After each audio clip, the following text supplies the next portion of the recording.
मोटी बहू की कहानी। किशोर जी शहर में रहते थे। उनको एक बेटी और एक बेटा था। बेटे का नाम अनिल और बेटी का नाम नीला था। उम्र होने पर पहले बेटी की और बाद में बेटे की शादी करवाई।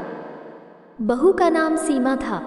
शादी के 2-3 सालों में ही सीमा का वजन काफ़ी बढ़ गया था और वो पहले से दुगनी मोटी दिखने लगी थी। इस मोटापे की वजह से सीमा को कई लोगों के ताने सुनने पड़ते थे। पड़ोसी भी उसे मोटी भैंस कहने में हिचकिचाते नहीं थे।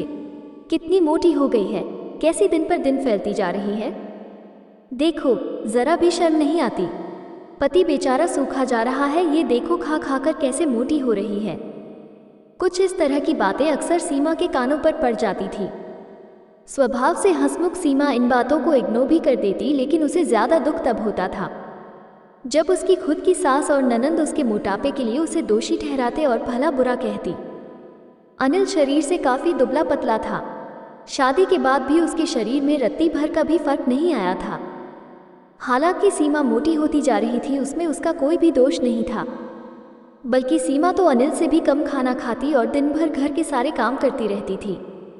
अपने मोटापे की वजह से चाहे किसी काम में कितनी भी दिक्कत हो, सीमा उस काम को कभी अधूरा नहीं छोड़ती थी। उसने घरेलू नुस्खे और कई तरह के उपाय करके अपना मोटापा कम करने की कोशिश की थी, लेकिन शायद उसके शरीर के हार्मोन्स ही थे जो उसे मोटा बनाए रखे थे। अनिल को उसके मोटापे से कोई हरकत नहीं, वो तो बेचारा अपने बिजनेस को संभालने में व्यस्त रहता था। उसकी माँ और बहन हमेशा इस वजह से सीमा को कुछ ना कुछ सुनाते रहते थे और सीमा काफ़ी रोया करती थी। सीमा जब भी मौका मिलता अपने पति से इस बारे में बात करती थी और कहती थी कि अपनी माँ और बहन को समझाओ, मैं मोटी हूँ, उसमें मेरा क्या दोष है। पूरी दुनिया मुझे कुछ भी कहे, मुझे फर्क नहीं पड़ता, लेकिन जब मेरे अपने की मुझे भला बुरा कहते हैं तो मुझे काफ़ी दुख होता है। ऐसे ही दिन बीते चले गए। एक दिन सीमा की सास ताज़ी हवा लेने के लिए जब टेरेस पर गई हुई थी, तब वापस लौटते समय उनका पैर फिसला और सीढ़ियों से वो गिर गई। भाग्य से वो बच गई, लेकिन उनके पैर में बड़ा फ्रैक्चर आया। उनको अब एक जगह से दूसरी जगह जाने में भी काफ़ी दिक्कत होने लगी। बिना किसी के सहारे के वो ऐसा कर ही नहीं पा रही थी। जिस मोटी बहू को वो रोज़ाना ताने मारती थी, आज वही बहू उनका हर काम कर रही थी और उन्हें एक जगह से दूसरी जगह ले जा रही थी।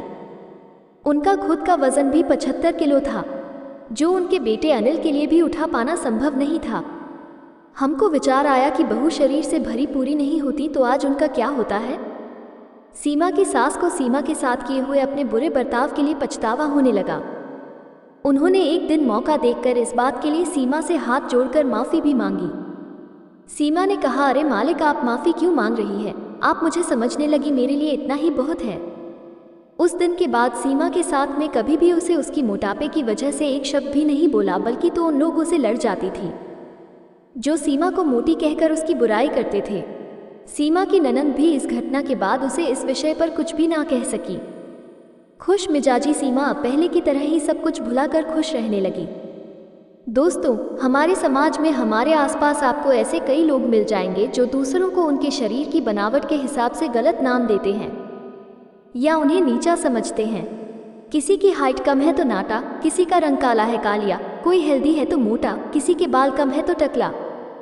हमें ऐसी सोच को पूरी तरह खत्म करना होगा और यह समझना होगा कि बाहरी स्वरूप ज़्यादा मायने नहीं रखता, मायने रखता है भीतरी खूबसूरती, स्वभाव और विचार।